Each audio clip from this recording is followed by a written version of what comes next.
तो चलिए अब आपको सीधा ले चलते हैं राजस्थान विधानसभा, जहां पर कार्यवाही शुरू हो चुकी है। कि सरकारी भूमि पर जिन भी लोगों ने कब्जे कर रखे होंगे उसकी जांच करा ली जाएगी और जांच कराने के बाद जो भी अतिक्रमी पाए जाएंगे उनके विरुद्ध विधि सम्मत कार्रवाई निश्चित रूप से अमल में लाई जाएगी। और कोई हो तो और बता। धन्यवाद। अगला प्रश्न। सेटिंग कर ली, वो क्वेश्चन वो पूछे जो इसमें था ही नहीं। क्वेश्चन तो वाहन चोरी का है। आप तो ये बताओ 1433 जो मुकदमे दर्ज हुए और उनमें 377 में तो वाहन बरामद कर लिए और 1056 में बरामद किए ही नहीं अभी तक। तो ये कब तक करोगे ये बताओ। देखिए माननीय अध्यक्ष जी, एक तो माननीय नेता प्रतिपक्ष ने जो कहा है, चूंकि मैं पूरी जानकारी लेकर के सदन में आता हूं, तो माननीय सदस्य ने जो पूछा उसमें तैयारी की जरूरत ही क्या थी? अब बता दो। उन्होंने कहा कि अतिक्रमण हम जांच करा लेंगे और विधि सम्मत कार्रवाई कर देंगे। आपने उसमें सेटिंग की बात ही कहां हो गई? आपकी और डोटासरा जी की सेटिंग करा देंगे हम, ये हम पे छोड़िए आप। माननीय मंत्री आप बता दो। माननीय नेता प्रतिपक्ष जी ने जो कहा है ये बिल्कुल ठीक है। हमारी पुलिस पूरी सघनता से जांच कर रही है। वाहन चोर जो भी होंगे उनके खिलाफ विशेष दल गठित करके मैंने एसपी और आईजी को दोनों को कहा है कि वाहन चोरी की घटनाओं पर रोकथाम होनी चाहिए। माननीय मुख्यमंत्री जी के निर्देशन पर हमारी पुलिस पूरी मुस्तैदी से ऐसी घटनाओं पर रोक लगाने के लिए काम कर रही है और शीघ्र उनकी पहचान करके हम इन वाहनों की बरामदगी निश्चित रूप से करेंगे। सिंपल सा क्वेश्चन था कि कब तक बरामद करेंगे, वो तो बताया नहीं। सघन जांच की आपने बात कह दी। मैं ये सघन जांच पे इस सदन का ध्यान आपके माध्यम से आकर्षित करना चाहूंगा कि जांच के नाम पे बाहर से जो गाड़ी आती है उनके जबरदस्ती चालान काटे जाते हैं। राजस्थान की इमेज खराब होती है, वो चाहे मध्य प्रदेश से आती हो, चाहे गुजरात से आती हो, चाहे दिल्ली से आती हो, चाहे हरियाणा से आती हो। तो एक जांच के नाम पे नाजायज लोगों के चालान नहीं काटे जाए और ये जो चोरी के वाहन घूम रहे हैं इनको बरामद करके दिखाओ। मैं मान जाऊंगा आपको कि आप में ताकत है और आपको कुछ पावर दे रखी है। ये बरामद करके दिखाओ। माननीय अध्यक्ष जी, माननीय अध्यक्ष जी, ये इनके समय का जो ठीकरा है 2021 से 25 तक का इन्होंने मांगा। मैं कह रहा हूं कि हमारे समय पर जिन वाहनों की दुर्भाग्यवश चोरी हुई उनको हमने बरामद कर लिया और आपके समय पर जो लोग लेकर के भाग गए उनको हम तलाश कर रहे हैं। बहुत जल्दी उनकी तलाश करके कार्रवाई करेंगे। बरामदगी की निश्चित रूप से हमारी प्रक्रिया जारी है। अगला प्रश्न श्री अशोक। प्रश्न संख्या 420। माननीय मंत्री जी, प्रश्न संख्या जोरदार आई है। प्रश्न संख्या आपको जोरदार मिली है। किसी न किसी को तो मिलनी थी साहब। जी अध्यक्ष महोदय, खंड 1 राज्य बजट 2022-23 की घोषणा संख्या 107 22 फरवरी 2022 अंतर्गत बूंदी जिले में स्थित रामेश्वर महादेव मंदिर आकोड़ा हिंडोली में रोपवे की डीपीआर तैयार करवाई जाने की घोषणा की गई थी। सड़क परिवहन एवं राजमार्ग मंत्रालय भारत सरकार की पर्वतमाला योजना में राज्य सरकार द्वारा रामेश्वर महादेव मंदिर बूंदी सहित प्रदेश के 16 स्थानों के रोपवे के प्रस्तावों की सूची सड़क परिवहन एवं राजमार्ग मंत्रालय को 14 फरवरी 2024 को प्रेषित की गई थी। खंड 2 उप वन संरक्षक एवं उप क्षेत्र निदेशक रामगढ़ विषधारी टाइगर रिजर्व तथा जिला कलेक्टर बूंदी के अनुसार रामेश्वर महादेव मंदिर भैरूपुरा वनखंड में स्थित है, जो रामगढ़ विषधारी टाइगर रिजर्व के कौर क्षेत्र में भी आता है। रामेश्वर महादेव मंदिर परिसर टाइगर रिजर्व के कौर क्षेत्र में स्थित होने के कारण यहाँ रोपवे निर्माण से अन्य वन्य जीवों तथा उनके प्राकृतिक आवास पर प्रतिकूल प्रभाव पड़ने से रोपवे के निर्माण संभव नहीं है। माननीय सदस्य। माननीय अध्यक्ष महोदय, आपके माध्यम से मंत्री महोदय से पूछना चाहता हूं। आपने जवाब में लिखा सड़क परिवहन राजमार्ग मंत्रालय भारत सरकार की पर्वतमाला योजना बूंदी सहित प्रदेश के 16 स्थानों के रोपवे के प्रस्तावों की सूची 14 फरवरी को प्रेषित की गई। इस सूची को प्रेषित किया, इसकी सैंक्शन नहीं आई। यदि इस रोडवे का पैसा नहीं आया, सैंक्शन नहीं आया, तो फॉरेस्ट डिपार्टमेंट में अप्लाई किसने किया? और जब अगर एप्लीकेशन फॉरेस्ट डिपार्टमेंट से परमिशन की नहीं हुई तो इसका फॉरेस्ट डिपार्टमेंट का जवाब आया कहां से? सैंक्शन ही नहीं है। सैंक्शन नहीं है तो आपने एप्लीकेशन परमिशन डिपार्टमेंट से लगाई नहीं होगी, और लगाई ही नहीं है तो फॉरेस्ट डिपार्टमेंट का जवाब पहले से ही कैसे मान लिया गया? यह मैं मंत्री महोदय से पूछना चाहता हूं। माननीय मंत्री जी। अध्यक्ष महोदय, जो हम लोगों ने 16 रोपवेज की सूची केंद्र को भेजी थी, वहां से उन्होंने अभी प्राथमिकता के अनुसार उन्होंने 4 अभी सैंक्शन किए हैं, आगे दूसरों पे भी विचार किया जाएगा।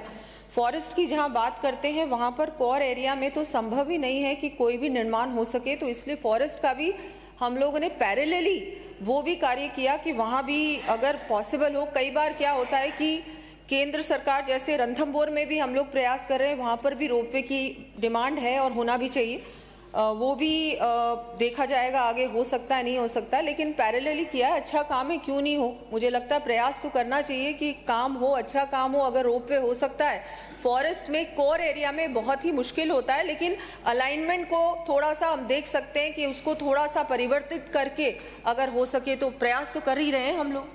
अगला मंत्री महोदय, पूछे। आपने सदन को जवाब दिया कि पैरेलली आपने फॉरेस्ट के साथ में इसकी परमिशन की कार्रवाई की है, तो कौन सी चिट्ठी किस तारीख को आपके विभाग से फॉरेस्ट विभाग को लिखी गई?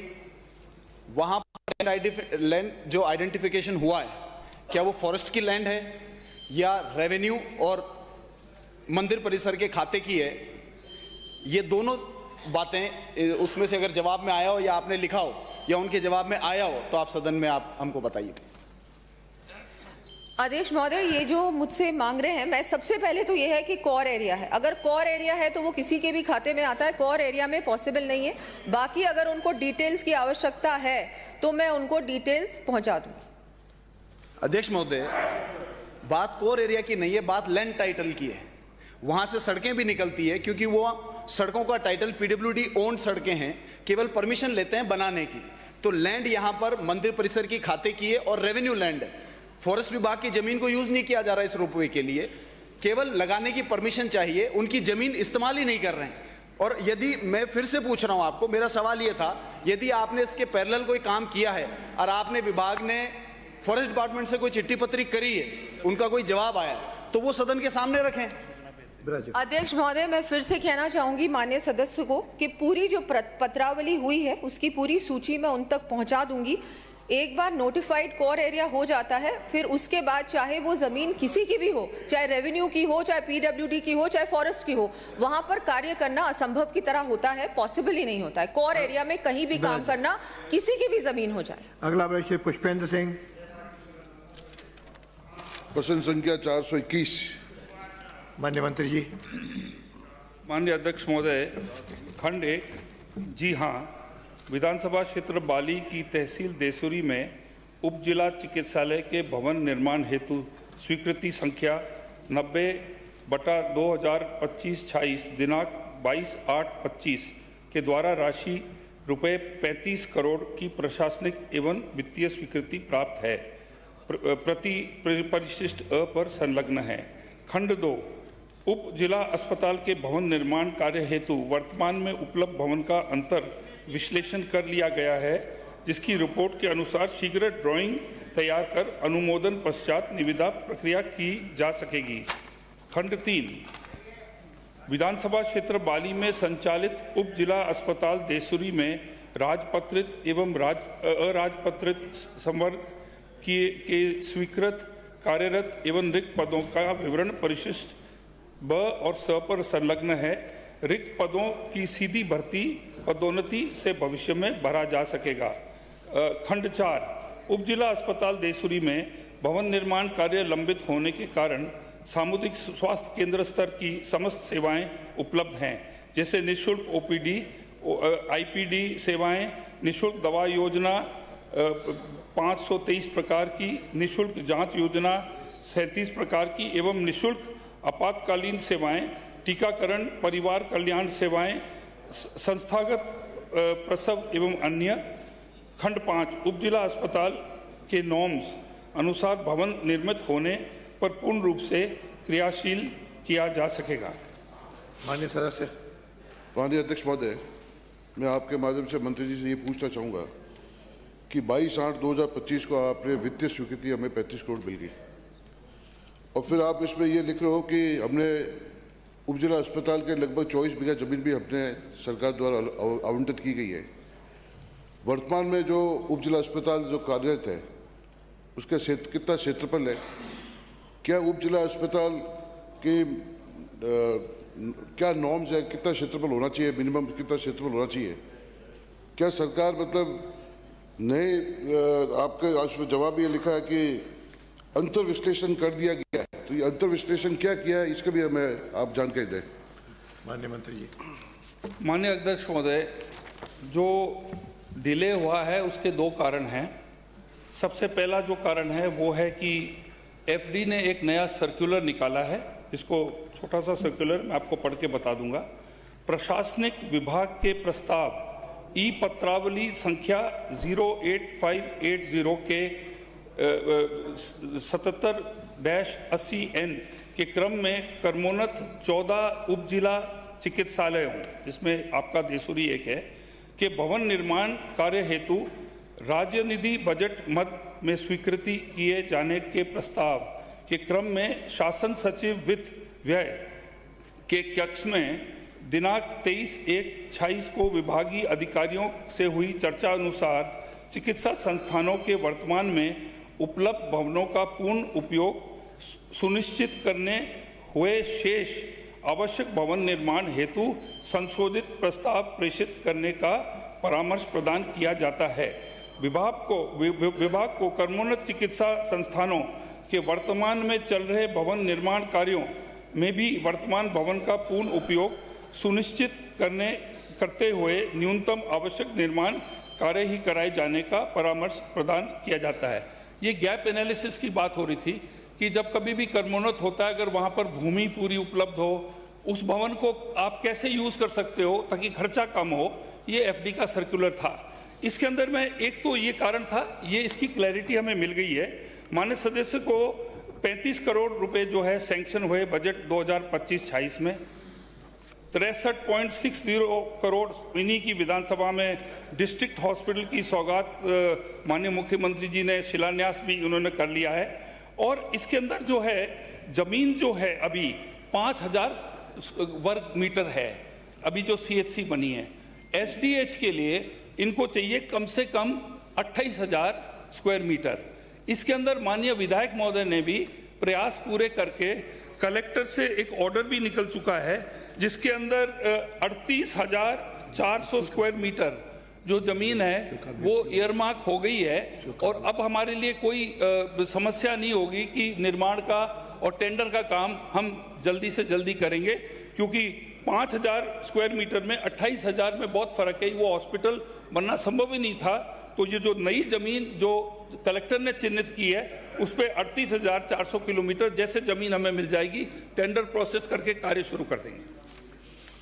माननीय अध्यक्ष महोदय, जमीन तो आवंटित की गई है उपजिला अस्पताल की, और मैं धन्यवाद देना चाहता हूँ मंत्री जी को कि आपने ये स्वयं के संज्ञान में आ गया कि अभी वर्तमान में वो जो जमीन है वो मात्र 5,000 स्क्वायर मीटर ही है और एक उपजिला अस्पताल के लगभग 28,000 स्क्वायर मीटर की आवश्यकता है। तो मेरा आपसे पुनः निवेदन है कि इसको जल्दी मतलब आप इसका टेंडर प्रक्रिया प्रारंभ करके इसका निविदा पूरी करके ये काम जल्दी प्रारंभ हो जाए, क्योंकि वो इतना कंजेस्टेड एरिया, इतनी छोटी सी जगह है, वहाँ मतलब उपजिला अस्पताल बनना संभव नहीं है। दूसरा मेरा आपसे अनुरोध है कि आपने बताया कि मेरे उपजिला अस्पताल में 28 डॉक्टर की पोस्ट है और आपने बताया कि 11 डॉक्टर्स वहाँ कार्यरत है। मैं आपको धन्यवाद देना चाहूँगा कि आपने कुछ दिन पहले 8 डॉक्टर मतलब आपने लगवाए थे, पर वर्तमान में मात्र 2 डॉक्टर ही वहाँ कार्यरत है। अब उपजिला अस्पताल में मात्र 2 डॉक्टर्स कार्यरत है। आपने 8 डॉक्टर लगाए, उसमें अधिकांश डॉक्टर सब एसआरशिप के लिए चले गए। तो इस एसआरशिप पे जाने वाले पीजी के बाद प्रश्न पूछो। मेरा आपसे मंत्री से ये निवेदन है कि आपने पीजी करने के बाद में जो डॉक्टर लगाए और तुरंत दूसरे दिन वो एसआरशिप पे चले गए, उनकी पोस्टिंग तो देशूरी बोल रही है और उनका तनख्वाह वहाँ से उठी पर वो वहाँ उपलब्ध नहीं है। तो आप इसके लिए क्या व्यवस्था करेंगे? माननीय मंत्री जी। माननीय अध्यक्ष महोदय, जो पहली बात माननीय सदस्य ने बोली थी कि जो एसडीएच का काम जल्दी शुरू कराना, मैं आपको आश्वासन देता हूं कि आपका जो डिस्ट्रिक्ट हॉस्पिटल जिसकी फाउंडेशन आपने ले कर दी है, उससे पहले एसडीएच आपका तैयार हो जाएगा। एक तो पहली बात यह है। दूसरा, आपने स्टाफिंग के बारे में बोला। अध्यक्ष महोदय, जो एसडीएच अभी जो सीएचसी देसुरी जो अपग्रेड हुआ है, इसके अंदर अभी 30 बेड्स हैं। इनकी आज की तारीख में ओपीडी खाली 157 होती है पर डे, आईपीडी होती है 2 पर डे, और डिलीवरीज होती है इनकी पूरे महीने में 72। तो जो अभी जो स्टाफ पैटर्न इनके पास है, सीएससी चल रही है, एसडीएच कर्मा तो की बिल्डिंग आएगा, इक्विपमेंट आएगी, डॉक्टर ज़्यादा जरूरत पड़ेगा। तो हमारे डिपार्टमेंट ने ये तय किया है कि पहले तो क्या होता था कि जैसे ही कर्मन होता था एसडीएच सीएचसी से बिना इंफ्रास्ट्रक्चर के हम पोस्टिंग दे देते थे जो एक्चुअली एसडीएच की होनी चाहिए।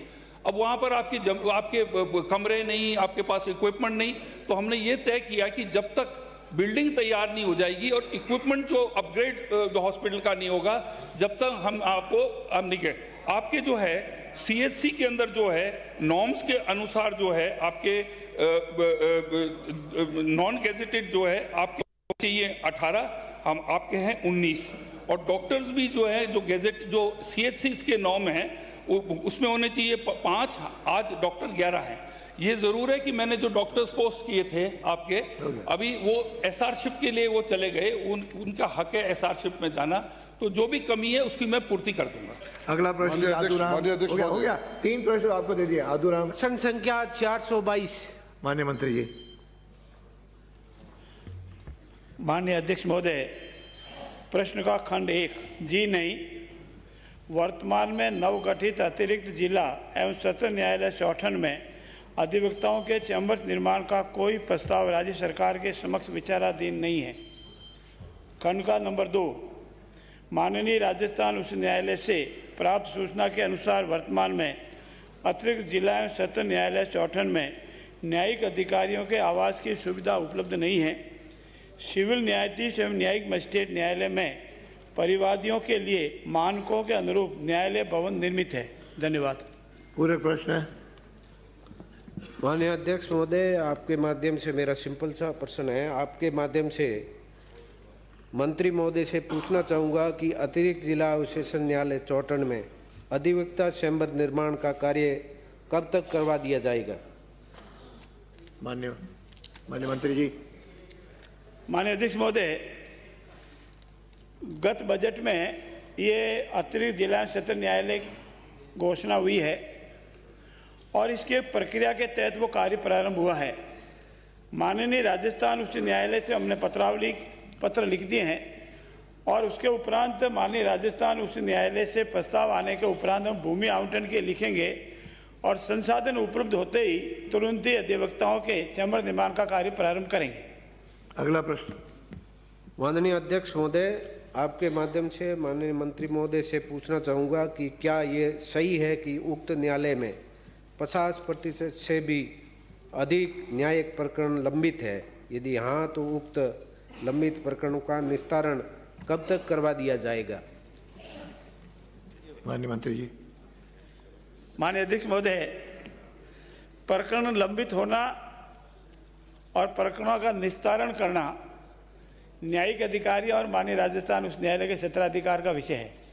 फिर भी मैं आज सदन को निवेदन करना चाहूँगा कि 2 तरह की विषय है। एक माननीय राजस्थान उच्च न्यायालय में विचाराधीन है, माननीय सर्वोच्च न्यायालय में विचाराधीन है, और हमारे जितना लोअर जुडिशरी है जो अधीनस्थ न्यायालय उसमें विचाराधीन है। मैं कह सकता हूँ आपकी मार्फत राजस्थान की जनता को कि पिछले 2 वर्षों में जितना हमारा इंस्टीट्यूशन हुआ है, जितने केसेज आए उससे अधिक डिस्पोजल हुए हैं और ये प्रक्रिया धीरे धीरे चलेगी तो अधीनस्थ न्यायालयों में पेंडेंसी बहुत कम हुई है और हम कोशिश करेंगे कि पेंडेंसी धीरे धीरे और कम हो, शीघ्र और सुलभ न्याय सबको मिले, ऐसा हमारा प्रयास रहेगा। अगला प्रश्न है। ये नहीं देखा मैंने।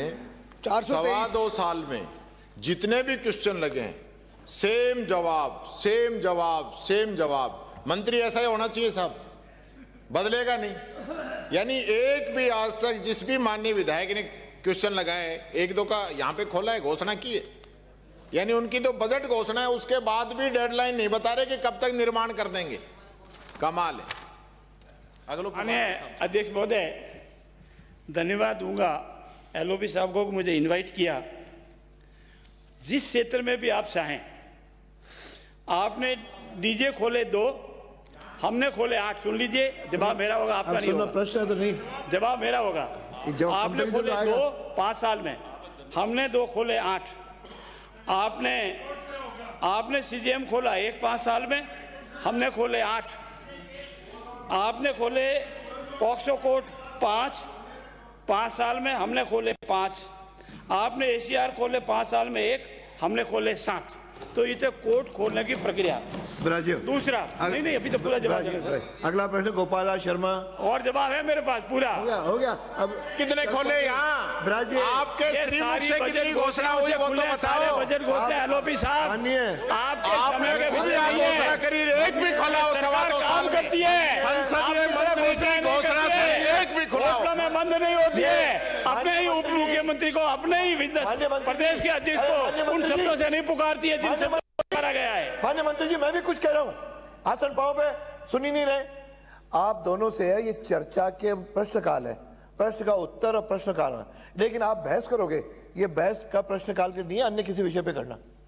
आप दोनों के अच्छे विद्वान है, मित्रता भी है, लेकिन वो आज अंतिम दिन ज्यादा प्रदर्शन मत करो। श्री गोपाल शर्मा। 423, यानी कभी अध्यक्ष कुछ कहे तो उधर भी ध्यान देना चाहिए, केवल आपस में करोगे तो समाधान नहीं होगा, चाहे कोई भी हो।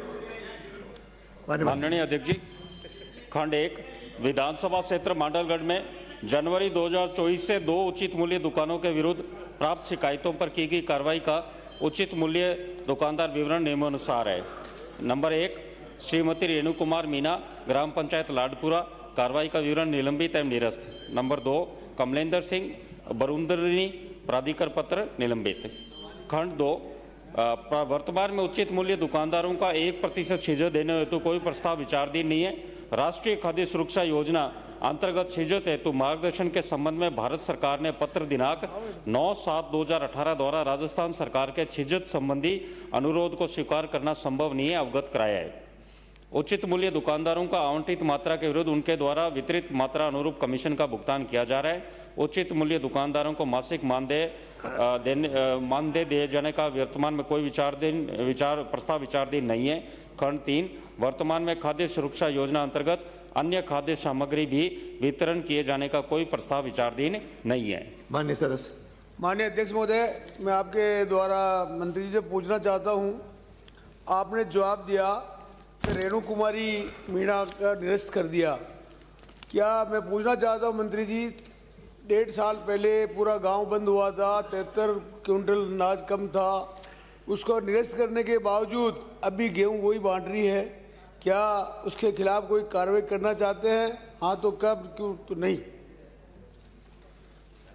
माननीय अध्यक्ष जी, माननीय मंडलगढ़ से आने वाले माननीय सदस्यगण ने जो उचित मूल्य दुकानदार के बारे में प्रसंग रखा है, रेणु कुमारी मीना, लाडपुरा तहसील मंडलगढ़, इनकी शिकायत उपभोक्ता एवं जनप्रतिनिधियों द्वारा आई मार्च 2024 के प्रारंभ में, और जांच की गई तो इसमें पॉस मशीन में प्रदर्शित स्टॉक के गेहूं 90.41 क्विंटल का गबन पाया गया तो इनको 12/3/2024 को इनका प्राधिकार पत्र निलंबित किया गया।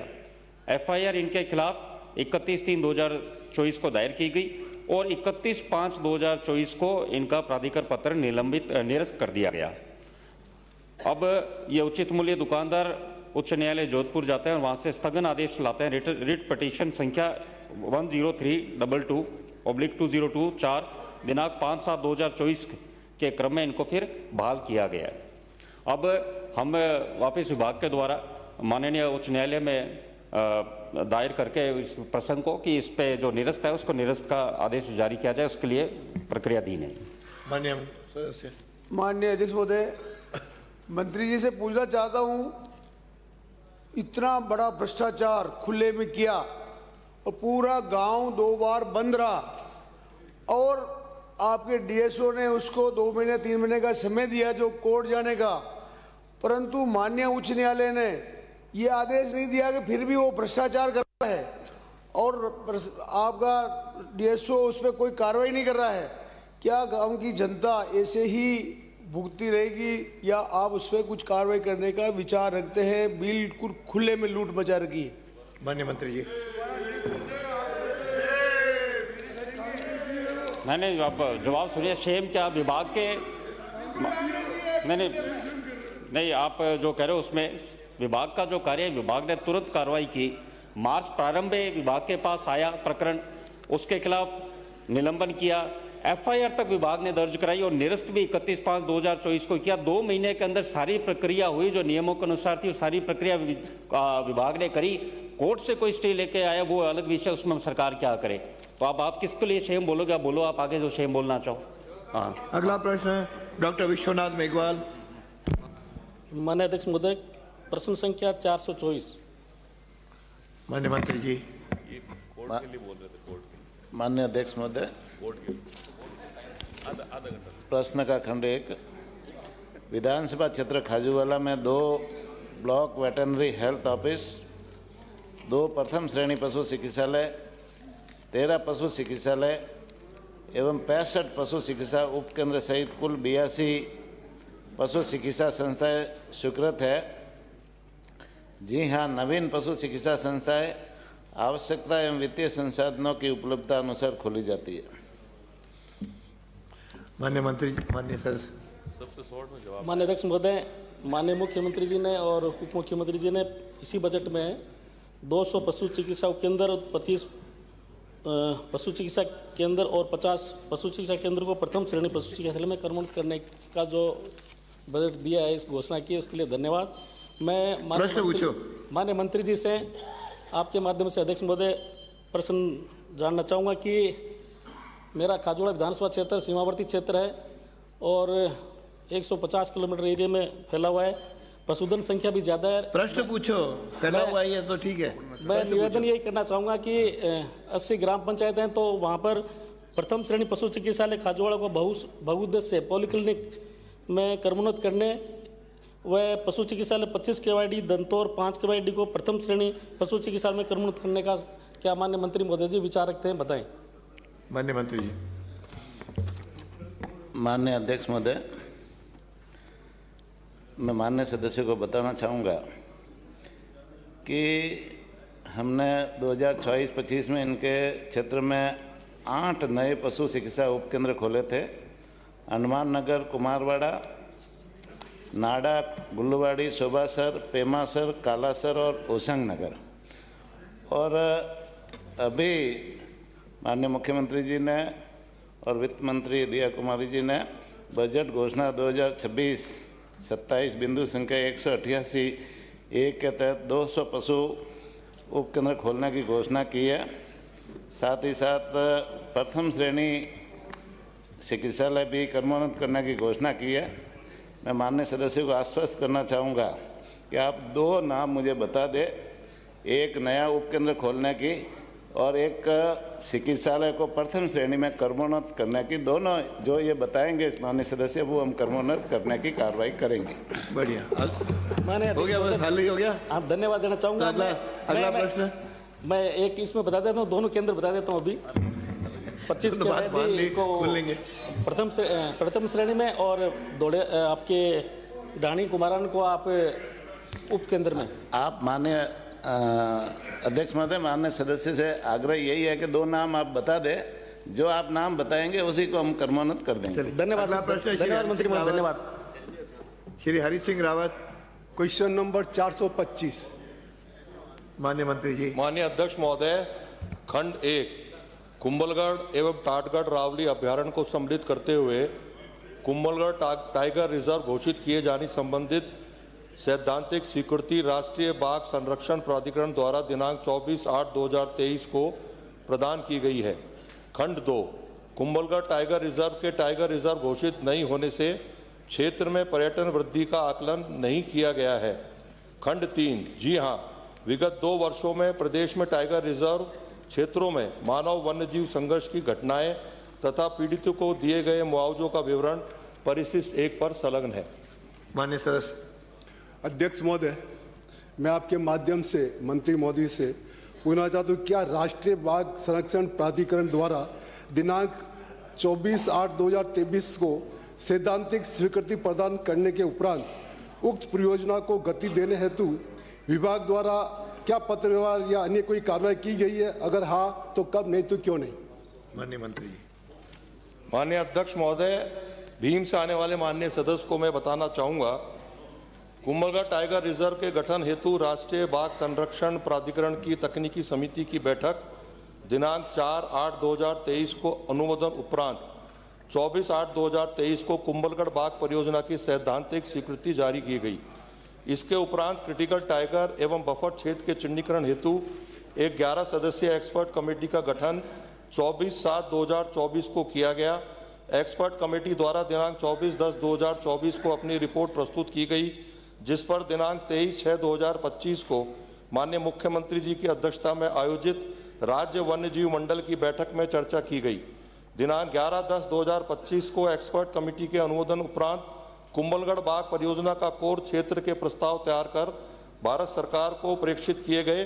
भारत सरकार NTCA से प्राप्त आक्षेप दिनांक 10/11/2025 की पूर्ति कर प्रति उत्तर दिनांक 24/2/2026 को NTCA को दोबारा प्रेषित किए गए हैं। NTCA द्वारा इस प्रस्तावित टाइगर रिजर्व की चौड़ाई बढ़ाने की सिफारिश की गई है। इस टाइगर रिजर्व की चौड़ाई बढ़ाने के लिए राजसमंद, पाली एवं ब्यावर जिले में भूमि चिन्हित कर ली गई है। इन भूमियों को वन विभाग के नाम स्थानांतरित करने की कार्रवाई के लिए वन विभाग द्वारा राजस्व विभाग को लिखा गया है। माननीय सर, क्या जब तक ये योजना प्रारंभ हो उससे तब कुंभलगढ़ टाटगढ़ रावली अभ्यारण्य में लेपर्ड, भालू, चीतल या अन्य कई जंगली जानवर की बहुतायत को ध्यान में रखते हुए पर्यटन विभाग को बढ़ावा देने हेतु जंगल सफारी प्रारंभ करने का विचार रखती है, जिससे वहां लोगों को रोजगारी मिले? अगर हाँ तो कब तक, नहीं तो क्यों नहीं? बोलिए। माननीय अध्यक्ष महोदय, माननीय सदस्य ने एक बहुत अच्छा प्रश्न किया है। विशेष रूप से वन्य अभ्यारण्य में रहने वाले ग्रामीण क्षेत्रों के लोगों को रोजगार किस प्रकार से बढ़ावा मिले और किस प्रकार से उस वन्य क्षेत्र की रक्षा के सुरक्षा में हमारे ग्रामीण अंचल के लोग जुड़ें, उसके लिए मुझे बताते हुए खुशी है कि कुंभलगढ़ अभ्यारण्य में 2, बीड़ की भागल से आरेट के फाटक एवं रणकपुर से मुछाला महावीर घाणेराव एवं टाटगढ़ रावली में 2, प्लेनी से मोडिया रावली व गोमथड़ा से गोरम घाट देवगढ़ सफारी रूट विद्यमान है। टाइगर रिजर्व घोषित होने के बाद पर्यटकों की संख्या में बढ़ोतरी होगी, जिससे स्थानीय ग्रामीणों को रोजगार मिलेगा। और मुझे बताते हुए खुशी है, माननीय सदस्य को भी इसमें जानकर खुशी होगी कि कुंभलगढ़ एवं टाटगढ़ रावली अभ्यारण्य में 2 नए सफारी मार्ग बनाए जाने प्रस्तावित हैं, जिसमें काली घाट से भीलभेरी एवं फुलास से गोरम घाट शामिल है। इसके अलावा माननीय सदस्य पैंथर सफारी के लिए कोई नया रूट बताना चाहे तो उनके सुझाव का भी मैं स्वागत करूंगा और आने वाले समय में परीक्षण करा करके वहां सफारी गेट खोलने का प्रयास किया जाएगा। अगला प्रश्न छोटू सिंह। प्रश्न संख्या 426। माननीय मंत्री जी। माननीय अध्यक्ष जी, खंड 1, जैसलमेर जिले में विभाग के अधीन 8 सड़कें आंशिक रूप से क्षतिग्रस्त है, जिनके अनुमानित तकमीने संबंधित कृषि उपज मंडी समिति को भिजवाए गए हैं, जिसका विस्तृत विवरण परिशिष्ट 1 पर संलग्न है। खंड 2, कृषि उपज मंडी समिति जैसलमेर को सड़क मरम्मत के प्रस्ताव भिजवाने हेतु निर्देशित कर दिया गया है। मंडी समिति से प्रस्ताव प्राप्त होने पर परीक्षण के उपरांत गुण अवगुण के आधार पर सड़क मरम्मत के संबंध में कार्रवाई की जा सकेगी। खंड 3, जी कृषि विपणन बोर्ड के आदेश दिनांक 16/9/2025 परिशिष्ट ब से बोर्ड द्वारा निर्मित सड़कों का रखरखाव अब मंडी समिति द्वारा ही किया जाएगा। माननीय अध्यक्ष जी, मंत्री जी द्वारा ये भी कहा गया है कि सड़कें क्षतिग्रस्त है और सड़कें गुणवत्ता के हिसाब से रिपेयरिंग की जाएगी। तो माननीय मंत्री जी को मैं निवेदन ये करना चाहता हूँ, तो सड़कों की रखरखाव का जो समय 7 वर्ष होता है, उसको भी 10 से 11 साल हो गए, तो आप इन सड़कों को कब तक तैयार करोगे या मरम्मत करोगे, इसका जवाब दो। फिर दूसरा पूछता हूँ। माननीय मंत्री जी। माननीय अध्यक्ष जी, इनके राजस्थान सरकार द्वारा आदेश दिनांक 16/9/2025 से सड़क संबंधी मरम्मत में नियमों में प्रावधान में संशोधन किया गया। पहले इसमें सड़क के नवीनीकरण के लिए कोई राशि सकल बचत की उपयोग नहीं हो रही थी। अब राजस्थान सरकार ने माननीय मुख्यमंत्री भजनलाल शर्मा जी के नेतृत्व में पहली बार ऐसा हुआ है कि मंडी विकास समिति का 5% सकल बचत राशि सड़कों के रख रखाव एवं नवीनीकरण के लिए राशि चिन्हित की गई है। तो उसमें आपके विधानसभा क्षेत्र में जो मंडी है उसमें बचत राशि आज के दिनांक में 26,50,000 राशि है और आपकी जो सड़कें उनके नवीनीकरण के लिए राशि चाहिए 97,88,000 जी। तो 8 सड़कें जिनके नवीनीकरण के लिए तो 26,50,000 की राशि तो आज है, उसका आप कोई भी प्रस्ताव दे दीजिए जो 8 में से, वो मैं आपको आश्वस्त करता हूं उनका आदेश जल्दी शीघ्र जारी करके उन सड़कों का नवीनीकरण कर दिया जाएगा।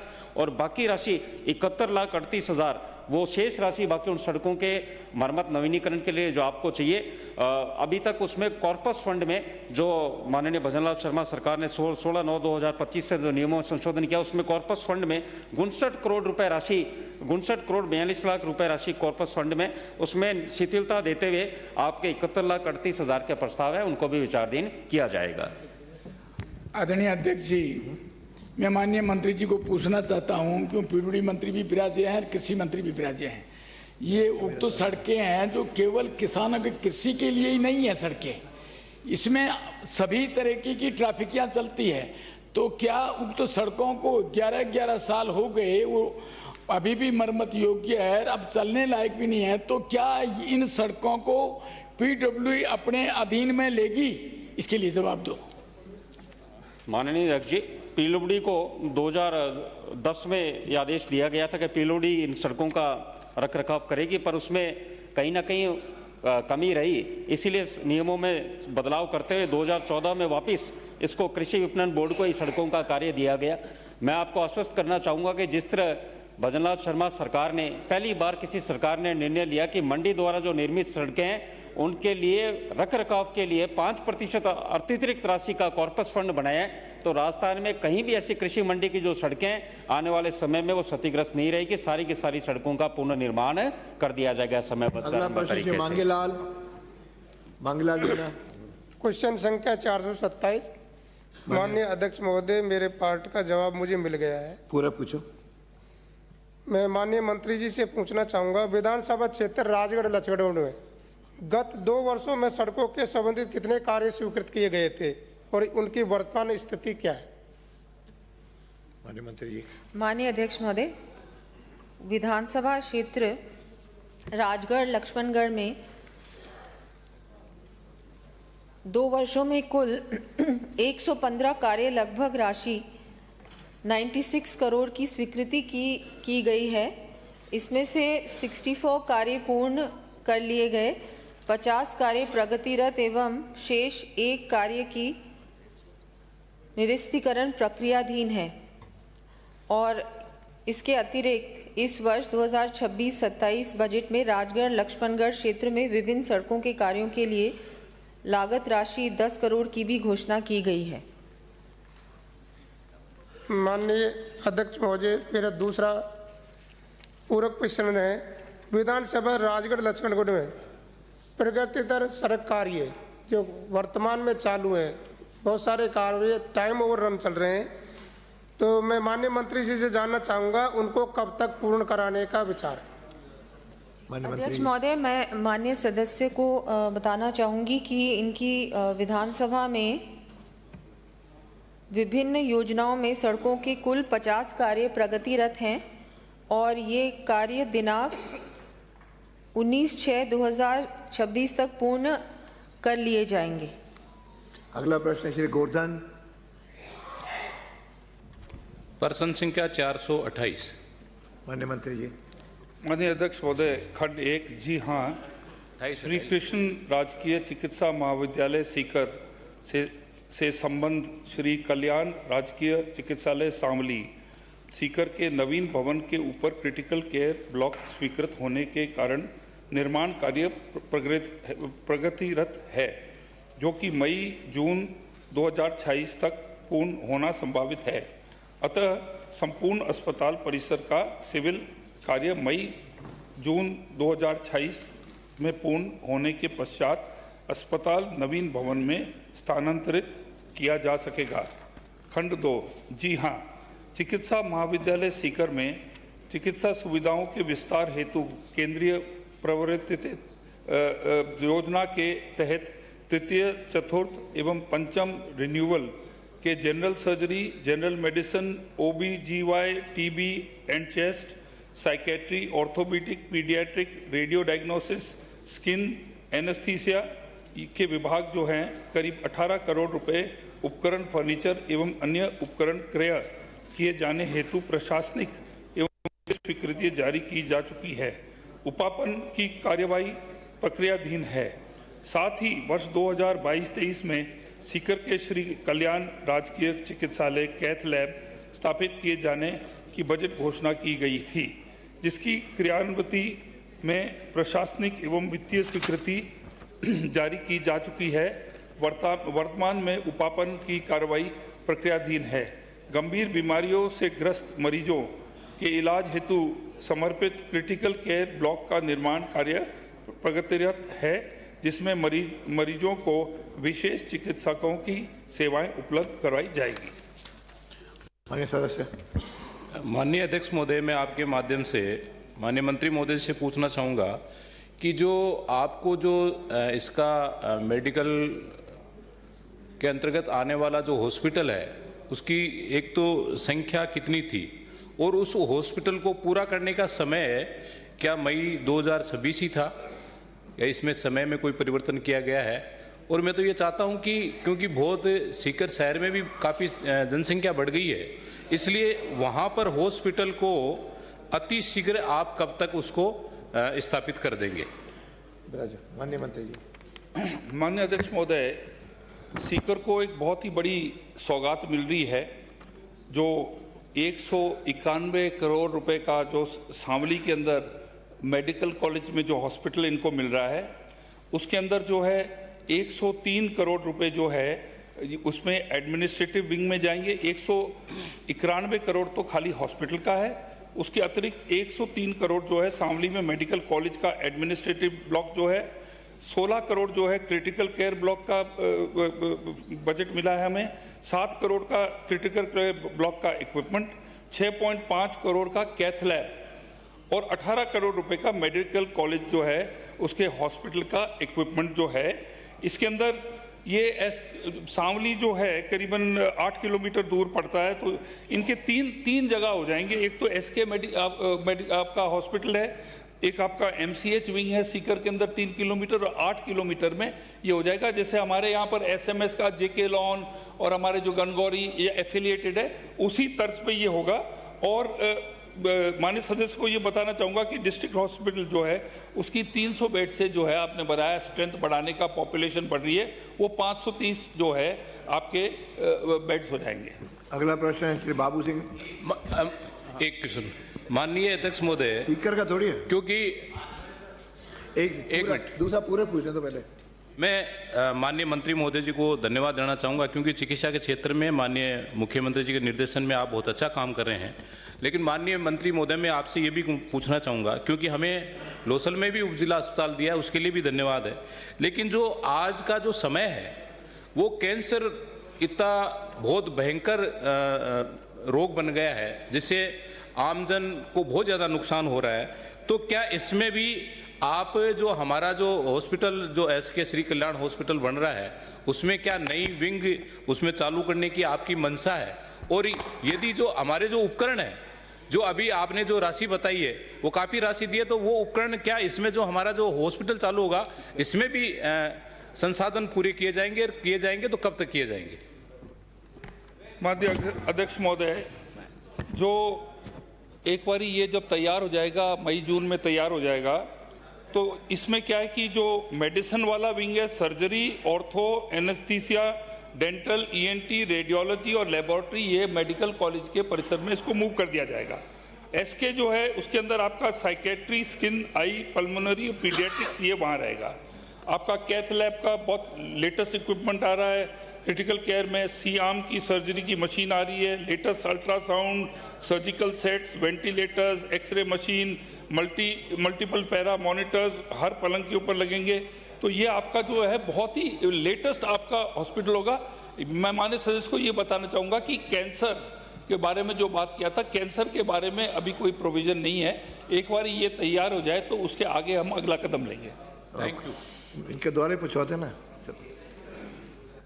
आपकी अनुमति हो तो माननीय मंत्री अध्यक्ष महोदय, मैंने दे दी भाई। मुझे ऐतराज है। इस पिछले 7 साल से व्यवस्था चल रही है, संबंधित प्रश्नकर्ता के अलावा केवल नेता प्रतिपक्ष को अलाउ किया है। आप इनको क्यों अलाउ करते समझ में नहीं आ रहा। ये गलत है, गलत है। आसन की व्यवस्था है, पहले भी आसन की व्यवस्था थी, आज भी आसन की व्यवस्था है। मैं समझता हूं आसन का सम्मान हम सब लोगों को करना चाहिए। कोई बात नहीं, शॉर्ट में सिर्फ इतना ही निवेदन करना चाहता हूं कि हॉस्पिटल शुरू नहीं हो पा रहा है, मेडिकल कॉलेज चल रही है, आपके 128 में से 82 पद रिक्त हैं, जिसमें फैकल्टी वहाँ मेडिकल MBBS के स्टूडेंट पढ़ रहे हैं, 47 फैकल्टी अभी भी खाली है। तो नए हॉस्पिटल शिफ्ट हो पा रहा है, नए फैकल्टी उपलब्ध करा पा रहे हैं, तो क्या कारण है और कब तक इसकी फैकल्टी उपलब्ध करा देंगे जिससे स्टूडेंट का वो खराब नहीं हो, भविष्य खराब नहीं हो, और कब तक इसको चालू करा देंगे? ये तो चलता रहेगा। नीचे के बिल्डिंग बने 3 साल हो गए सर, अब ऊपर काम चला दिया तो नीचे की बिल्डिंग को तो काम में लेना चाहिए कि नहीं लेना चाहिए? माननीय अध्यक्ष महोदय, जैसे कि मैंने माननीय सदस्य जिन्होंने प्रश्न पूछा था बोला था कि भाई मई जून में सब पूरा कार्य कंप्लीट हो जाएगा। जब इतने मशीनें आ रही हैं, इक्विपमेंट आ रही है, तो उनको ऑपरेट करने के लिए भी हम व्यवस्था करेंगे। स्टाफ बढ़ेगा, पर्याप्त स्टाफ बढ़ेगा, और स्पेशलिस्ट जो है, इतना पैसा जब खर्च होगा हम उसका जो है आपका स्टाफ की पूर्ति करेंगे। माननीय बाबू नेक्स्ट क्वेश्चन। नो अभी कुछ नहीं, अंकित नहीं। नो माननीय बाबू संख्या 429। अध्यक्ष महोदय, सवाल का जवाब आ गया है। अच्छा, पूरा पूछो। मैं आपके माध्यम से मंत्री महोदय से पूछना चाहूंगा कि वित्तीय 2026-27 के बजट में रसोई गैस सब्सिडी योजना के अंतर्गत कितने NFSA परिवारों को सम्मिलित करने हेतु कितनी धनराशि का प्रावधान किया गया? क्या लाभार्थियों की बढ़ती जनसंख्या के अनुरूप अतिरिक्त बजट आवंटित किया गया है? तथा ये सही है कि सब्सिडी का भुगतान का प्रत्यक्ष लाभ हस्तांतरण DBT के माध्यम से किया जा रहा है? यदि हाँ, तो उज्ज्वला योजना के लाभार्थियों को विलंब से हो रहे भुगतान को सरकार निर्धारित समय सीमा में कैसे भुगतान कराने व गैस सिलेंडरों के बढ़ती रेट को रोकने व कम करने का विचार रखती है? स्पष्ट करें। माननीय मंत्री जी, आपको बैठे बैठे बोलने का आदत पड़ गई है। माननीय अध्यक्ष जी, माननीय अध्यक्ष जी, वैसे भी 80 के बाद ये आदत बढ़ जाती है। माननीय अध्यक्ष जी, मैं माननीय सदस्य को बताना चाहूँगा कि खाद्य सुरक्षा योजना के अंतर्गत राजस्थान में 1,08,37,942 परिवार हैं, जिसमें से लगभग 68,96,046 परिवारों को LPG सीडिंग की जा चुकी है, और जिसमें से 61,06,474 परिवारों द्वारा गैस मुख्यमंत्री रसोई गैस सिलेंडर सब्सिडी योजना का लाभ लिया जा रहा है। 6,07,89,572 परिवारों द्वारा LPG ID मैपिंग के बाद भी लाभ नहीं लिया गया। दूसरा प्रश्न आपने ये पूछा कि इनमें मुख्यमंत्री रसोई गैस सिलेंडर सब्सिडी योजना में उनकी सब्सिडी समय पर पहुंचे। बिल्कुल, सरकार माननीय मुख्यमंत्री जी भजनलाल शर्मा जी का संकल्प है कि आम जन को ज़्यादा से ज़्यादा लाभ पहुंचे। इसीलिए इस योजना में इतने लाभार्थी नए लोग जुड़े जिनको आज तक गैस व्यवस्था से गैस का लाभ नहीं मिल पा रहा था, उनमें नए लाभार्थी जुड़े हैं, उनको भी गैस योजना का, मुख्यमंत्री रसोई गैस सिलेंडर सब्सिडी योजना का लाभ लगातार मिलता रहेगा।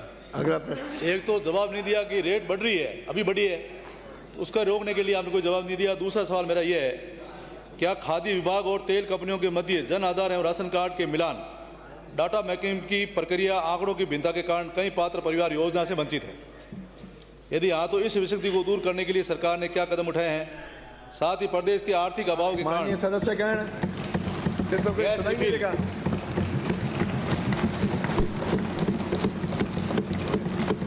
पूरा गैस रिफिल न करवाने वाले परिवारों की अनुमानित संख्या कितनी है?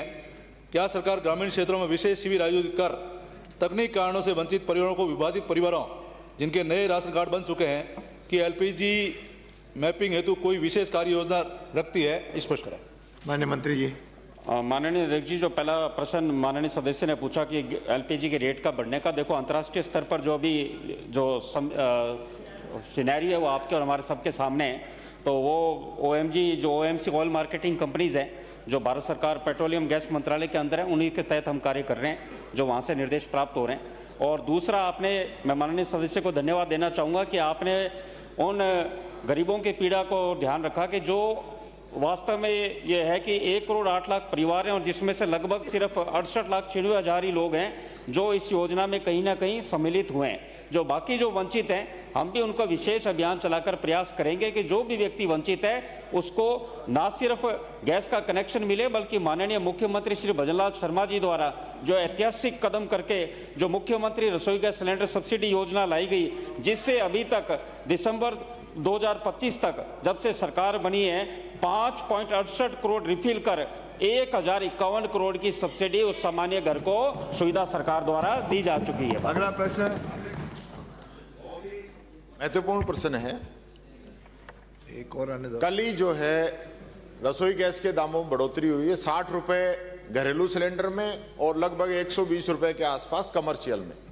और इस बढ़ोतरी के बाद कमर्शियल सिलेंडरों पे अघोषित रोक लगा दी है और रसोई जो गैस है उस पे 25 दिन का जो है बुकिंग एडवांस में कर दी है।